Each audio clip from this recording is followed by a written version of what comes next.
Hey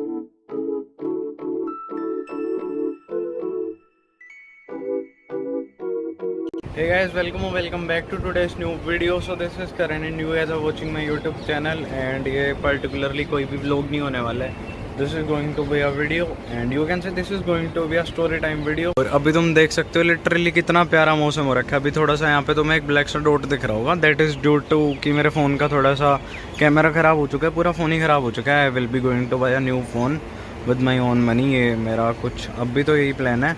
बाकी तुम देख सकते हो काफ़ी प्यारी सी हवा चल रही है और काफ़ी प्यारा मौसम हो रखा है. एंड दिस तो ये जो वीडियो है स्टोरी टाइम टाइप की वीडियो. ये वीडियो उस स्टोरी पे बेस्ड है जिसमें मैं एक बारी पहाड़ से गिर गया था. हाँ सच कह रहा हूँ, पहाड़ से गिर गया था, झूठ नहीं कह रहा. और उसके बाद भी मैं बच गया. पता नहीं क्या दुख देने थे भगवान ने जो मेरे को फिर भी ज़िंदा छोड़ दिया. तो ये उस स्टोरी के ऊपर बेस्ड एक वीडियो होने वाली है. और अभी जस्ट मैं कुछ पढ़ रहा था तो अभी जस्ट मेरे को दिमाग आया कि मेरे को तो वीडियो भी शूट करनी थी. इंट्रो मैंने शूट करके छोड़ दिया था. तो ये स्टोरी अक्सर क्या, ये स्टोरी ऐसे शुरू होती है कि जब मैं 7th क्लास में था तो आई बिलोंग टू अ ब्राह्मण फैमिली. तो मेरे घर वाले वही हैं, काफ़ी religious and that is a good thing in fact.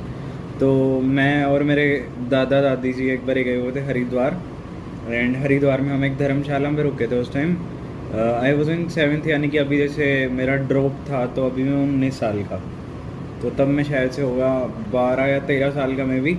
और तब हम कैथल रह रहे थे, अभी हम नरवाना रहते हैं. तो तब हम गए थे हरिद्वार. एंड हुआ क्या, हम एक उसमें धर्मशाला में रुके हुए थे. तो हमारा सडनली प्लान बना कि हम जैसे घाट पे नहाने जाते हैं, स्नान करने जाते हैं. हम गए. उसके बाद किसी ने, मतलब दादा को पता ही था कि आगे कुछ मंदिर है, गंगा है, पूरी बहुत बड़ी गंगा है वहाँ पे. एक होता है कि पूरा कच्ची नदी जो होती है हमारी, एक होती है वहाँ पे बस नहाने के लिए अलग से पार्शली उसको डाइवर्ट कर देते हैं. तो पूरी बड़ी वाली का जो पुल था, लगभग वो ये लगा सकते हो तुम 1 किलोमीटर लंबा पुल था. तो उस पुल को पार करके एक आता है पहाड़, विच इज़ जनरली लाइक 3.5 या 4.5 हज़ार फीट के बीच का पहाड़ है.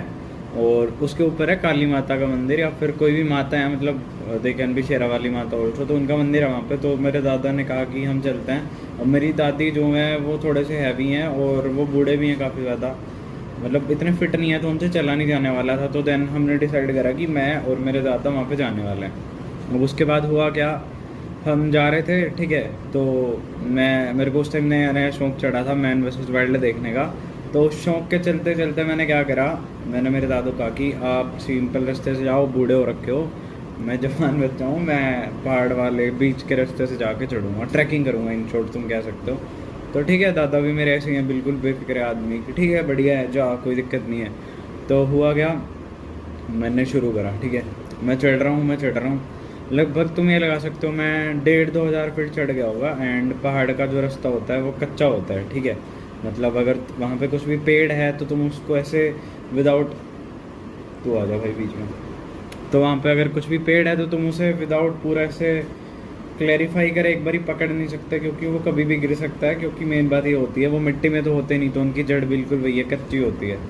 तो मेरा अच्छी किस्मत के चलते एक बार ऐसे पेड़ पे हाथ आया जो बिल्कुल कच्चा था. एंड वो मेरे हाथ से छूटा. वो छोटा सा पेड़ था तो मैं उस पर बस ऐसे पकड़ने के लिए सपोर्ट ले रहा था. तब मैं गिरा नहीं, मैं बच गया. फिर मैं पूरा ध्यान ले लिया कि अब ऐसे नहीं जाना, अब पूरे ध्यान से जाएंगे, सीधा चढ़ेंगे पहाड़ पे. एंड उसके बाद पहले तो बंदा इतना अनकेयरलेस चल रहा था बिल्कुल ही कि कोई डर ही नहीं है किसी का. जब मैं पूरा ध्यान देकर चलने लग रहा था कि मेरे को अब सीधा का सीधा पहाड़ पे जाना है, मेरे साइड वाले रूम में टीवी, पता नहीं किसने आकर टीवी चला दिया था. मैं अभी उस लड़के आया हूँ कि भाई चुप हो जाओ, मेरे को पढ़ना है. और उसने आकर रूम में देखा तो वीडियो शूट हो रही थी. फिर मैंने कहा मेरा रूम है, मेरे पास वाली जगह है, तो कुछ नहीं कर सकता, मैं इनको को कह दूँगा. मेरे को लग रहा है कोई भी मेरे को स्टोरी नहीं सुनाने देगा. अभी जस्ट मैं स्टोरी तुम्हें सुना ही रहा था और फिर से आ गया मेरे पास मेरी मौसी वाले लड़के का कॉल. वो कह रहा है कि भाई मेरे को क्वेश्चन करने हैं, सब करना है, तो मैं कैसे करूँ. तो मैं उसके लिए भी और तुम्हें भी एक काफ़ी अच्छी ऐप बताता हूँ जिससे कि तुम क्वेश्चंस को इजीली प्रैक्टिस कर सकते हो. जैसे अभी मैं बता ही रहा था कि मैं बुक पढ़ रहा था. तो तुम भी जब अपना पढ़ के पक चुके हो, तुम्हें क्वेश्चन प्रैक्टिस करना है, तो तुम यूज़ कर सकते हो मेमोनेट। Basically मेमोनेट is a very good application. It has questions from each and every single line of NCERT, जिससे कि तुम अपनी रिवीजन को काफ़ी ज़्यादा बूस्टअप कर सकते हो। एंड जब तुम बैठ के पढ़ रहे हो तो तुम्हें मेन दिक्कत ये आती है कि तुम्हें ना तो उसके डिजायर्ड फार्मूलाज मिलते हैं क्वेश्चन के, ना फिर उसके लिए कोई पार्टिकुलर रिएक्शंस। बट मेमोनेट में तुम्हें specific formula charts and reaction chart मिल जाते हैं, जिससे कि तुम फिजिक्स और केमिस्ट्री को काफ़ी ईजिली सारा का सारा याद कर सकते हो। और एज बीइंग अ टीनेजर हमारी मेन दिक्कत ये होती है कि हम पढ़ते पढ़ते बोर हो जाते हैं, जिसके लिए तुम्हें यहाँ पे एक ऑप्शन मिल जाता है which is memes and podcast, जिससे कि तुम एक काफ़ी फन एंड इंटरेक्टिव वे में सारी की सारी चीज़ों को याद कर सकते हो। और जब भी तुम कोई क्वेश्चन कर रहे हो, मेन दिक्कत ये आती है कि हमें उसका कोई सोल्यूशन नहीं मिलता है, उसके लिए तुम यहाँ पे यूज़ कर सकते हो इसका क्लू वाला ऑप्शन, जिससे कि तुम्हें एज ए मेंटर कुछ यहाँ पे हिंट्स मिल जाती हैं, जिससे कि तुम सारे के सारे क्वेश्चन को इजीली समझ पाते हो। And in NEET 2022 and NEET 2023 out of 100% of questions 95% से भी ज़्यादा क्वेश्चन इनकी ऐप से आए थे, विच इज़ ये प्रूवन बाय दैम, एंड जिसके प्रूफ्स उन्होंने अपने टेलीग्राम चैनल पे भी रिलीज़ करे हैं, तुम जाके उनको भी देख सकते हो। एंड सारी की सारी चीज़ों को रिवाइज करने के बाद मेन बात आती है टेस्ट प्रैक्टिस की। यहाँ पे तुम्हें टेस्ट प्रैक्टिस करने के लिए पर्टिकुलर सब्जेक्ट के भी टेस्ट मिल जाते हैं, एंड 720 मार्क्स के बेस्ड नीट टेस्ट भी मिल जाते हैं, जिसको कि तुम इजीली प्रैक्टिस कर सकते हो। And all this stuff is available at A price segment of 2000 से 3000 के बीच में, जिसमें कि तुम्हें मिल जाता है 300 रुपये का डिस्काउंट भी if you are using my coupon code Karan 300। तो but if you go and check out Memonet and continue to our story. हाँ, तो मैं कहाँ पे था? हाँ, मैंने एक ऐसा पेड़ पकड़ लिया जो कि बिल्कुल ही कच्चा था, एंड उसके बाद ये हुआ कि मैं ऐसे हो गया कि मैं गिरूँगा। उसके बाद बंदे का पूरा टैलेंट जागा। मैंने एक डंडा उठाया, तुम सोच सकते हो, मैंने एक डंडा उठाया, मैं पूरा ऐसे, और मैं पहाड़ पे सोचो चढ़ कैसे रहा होगा। ये नहीं कि मैंने कोई जॉगर्स पहन रखे हैं, ट्रैकिंग पैंट पहन रखी है। मैं इतना मूर्ख आदमी था, मैं पहाड़ पे जीन्स पहन के चढ़ रहा हूँ, ठीक है। और उसके बाद मैं एक डंडा उठा के उसका सहारा लेके चढ़ रहा। फिर मैंने सोचा कि अब ठीक है, अब बड़े बड़े पत्थर हैं तो सारी चीज़ें सही है। मैंने डंडा फेंका, आराम से चढ़ रहा हूँ 2 मिनट। ऐसे मान लो कि मैं 2-2.5 हज़ार के बीच में आ गया था। वहाँ पे बोर्ड दिखता रहता है इतनी फीट, तो मैं चढ़ लिया। उसके बाद मेरे को देखे बंदर। अब जो वो पहाड़ वाले बंदर होते हैं ना, दे आर लिटरली क्रेजी कि तुम्हें खा जाएंगे, ऐसे देखते हैं। और जिसके पास भी कुछ खाने की चीज़ हो तो उससे तो वो छीन के ले जाते हैं। मैं वैष्णो देवी गया था तो ऐसे ही हुआ, बिस्किट खा रहा था मैं, हाथ से बिल्कुल छीन के झपट्टा मार के ले जाते हैं। तो मैं एक बार ही डरा, फिर मैंने सोचा कि हम नीचे तो जा नहीं सकते, तो ऊपर ही चलते हैं।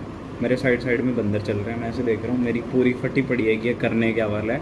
एंड एकदम हुआ गया, मैंने उसको देखते देखते एक ऐसा पेड़ पकड़ा, ऐसे पकड़ा जो बिल्कुल ही ढीला था, और मेरा सीधा हाथ फिसल गया एंड मैं गिर गया। और मैं गिरा भी ऐसे कि पहाड़ है तो ये तो है नहीं कि सीधा ऐसे चढ़ रहे हैं हम सीधा नीचे गिरेंगे, ऐसे होता है ना स्लोप पे। तो मैं एक ऐसे पेड़ पे गिरा, एक किकर का पेड़ बोलते हैं, तुम्हें पता नहीं हो तो, उस पर कांटे होते हैं काफ़ी सारे, ठीक है। तो उस पेड़ पे गिरा, मेरी पूरी कमर पे कांटे ही कांटे लग गए, खून ही खून आ रहा है। मैंने वाइट टी शर्ट पहन रखी थी, पूरी लाल होगी। एंड एकदम मैं देख रहा हूँ कि बंदर ने तो मेरे लगवा दिए। फिर मैं उठा और वो कांटे में निकाल ले अपने पूरे ऊपर से, शरीर से पूरे गिरे हुए। और मैं बैठ के उस टाइम भी तो मेरे को ये था कि बस मेरे को बचना है, रोना भी नहीं आ रहा था। नहीं तो वही है कि जब बच्चा हो ना 12-13 साल का, तो वो छोटी चीज़ पे भी रो देता है। तो मैं चल रहा, आराम से चढ़े जा रहा। फिर भी मैंने सिंपल रास्ता नहीं चूज़ करा। मेरा दिमाग इतना ख़राब, इतना बुला सकते हो तुम, इतना ख़राब बच्चा मैं, फिर भी सीधे का सीधे पहाड़ से ही चढ़ रहा कि आज तो मैन मस्जिद वाइल्ड बन नहीं है, बियर गिल्स का 14 बन रखा था मैं, तो सीधा पहाड़ से चढ़ रहा।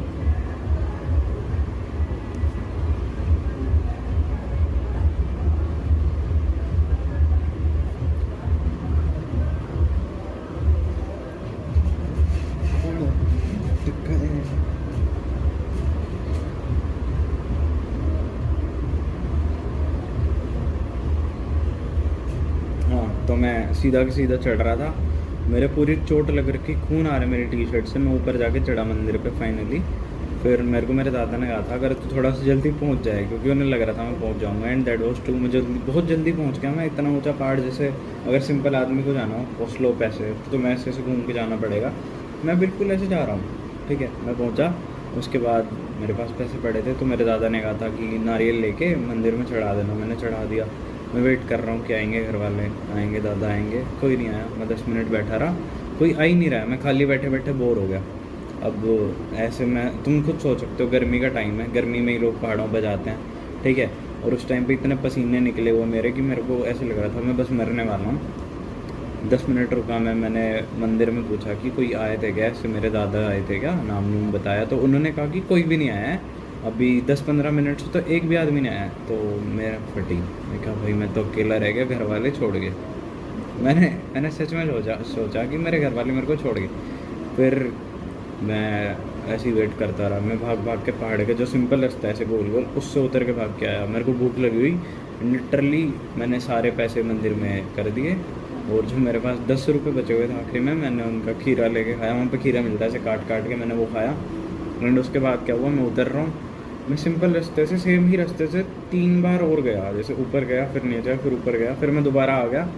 मेरे को 4 बार ही जाने के बाद कुछ नहीं पता चला कि मेरे दादा चढ़े भी थे या नहीं। मेरे को लगा कि मेरे साथ तो होगी भाई ट्रेजेडी, तगड़ी बीटी होगी। फिर मैं आराम से आ रहा पुल से, पुल के पास है एक चौकी, ठीक है। अगर तुम कहीं भी जा रहे हो कैसी कोई रिलीजियस प्लेस पे, कोई भी भीड़ भड़ाके वाली जगह में, तो तुम्हारे नाम की ना अनाउंसमेंट हो जाती है अगर तुम गुम हो जाते हो। और मैं इतना शाना आदमी, मैं पुलिस वालों के पास गया, कहा अंकल जी मेरे नाम की अनाउंसमेंट हुई है क्या? बोले नाम क्या बेटा? मैंने बताया कि करण नाम है। बोले नहीं हुई। तो मैंने उन्हें ये नहीं कहा कि मेरी अनाउंसमेंट करा दो। मैं कहा ठीक है। फिर तो मैं वहाँ से निकल लिया और मैं जा रहा हूँ कि हाँ ठीक है, देखते हैं जब अनाउंसमेंट होगी तब जाएंगे। फिर मैं पूरा पुल भाग के पार करा, और ये लगा सकते हैं किलोमीटर, बंदे के खून आ रहे हैं, सारे देख रहे हैं पागल है गया बच्चा कैसे भाग जा रहा है। तो मैं भाग भूग के गया। फिर मेरे को दोबारा से मैंने पुलिस वाले से पूछा आपका फ़ोन मिलेगा, मेरे को घर पे फ़ोन करना है। मैंने फ़ोन करा तो फ़ोन नहीं उठा रहा कोई। फिर मेरे को याद आया कि दादा के फ़ोन तो दादी के पास पड़े हैं, और दादी तो सो रही है अपने रूम में। तो मैं कहा अब तो लग गए मेरे, अब तो मैं यहीं पे रहूँगा, और जो सेल्फी स्टिक बेचते हैं उनके साथ सेल्फी स्टिक बेचूँगा। तो मैं इस आइडिया को लेके एक सेल्फी स्टिक वाले के पास गया, और उससे मैं कह रहा हूँ भाई ऐसी ऐसी दिक्कत है कि मेरा फ़ोन तो मेरे पास है नहीं, और मैं हरियाणा से हूँ, और मेरे घर वाले गुम गए हैं। मैंने ये नहीं कहा मैं गुम गया हूँ, मैं कह रहा हूँ मेरे घर वाले गुम गए। तो बंदा भी शौक कि घर वाले गुम गए। मैं कहा हाँ। फिर उसने कहा कोई बात नहीं, हरियाणा में काफ़ी सारे ट्रक जाते हैं तो तुम्हें वैसे ही छोड़ देंगे। मेरे को डर लगा कि भाई ये तो किडनैपर है। फिर उसने समझाया कि ऐसी दिक्कत नहीं है डरने की, मिल जाता है। तो मैंने एक चीज़ सोची कि मैं दादी वाले नंबर पे कॉल करता हूँ। मैंने मम्मी को कॉल करा। मेरे को उस टाइम पे सिर्फ 2 बंदों के नंबर याद थे, मम्मी और दादा बस। तो मैंने मम्मी को फटाफट से कॉल करा।